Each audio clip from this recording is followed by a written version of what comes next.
everyone. I'm going to show you how to use the PosturePT exerciser to perform bilateral shoulder flexion. So bilateral, as review, is a fancy way of saying we're going to be moving both arms at the same time during this exercise. And shoulder flexion is the motion you do when you start with the arms in a downward position and raise them forward and up.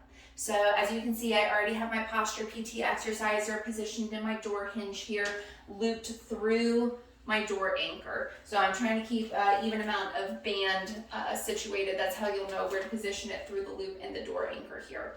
I do have the anchor set up about hip level here, just because we are going to be going from a downward position into an upward position. That will give a better amount of tension. So once you're already set up in the door here, you'll position yourself between the two bands. Again, try to have as much of an equal amount of band on each side as possible. And you will start a little bit closer to the band itself versus further away, because if I do this, you can see my arms are already starting back and behind me, not in a neutral position, which is what we want. So if you have your hands closer to the ends of the band, you'll have less tension on it. If you want a little more tension, you just move them on up the band. Make sure there's enough tension that you feel a challenge, but there's no pain and no straining sensation at all, okay?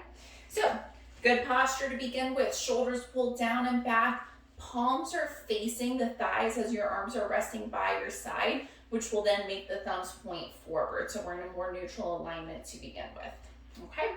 From here, I'm going to keep my elbows straight and raise my arms forward and up. So go no higher than shoulder height, please, okay? Because if you do repetitively go higher than shoulder height, that does tend to create a little bit of impingement around the rotator cuff, or a pinching sensation, if you will. And if doing that repetitively over time, it can create irritation around that rotator cuff.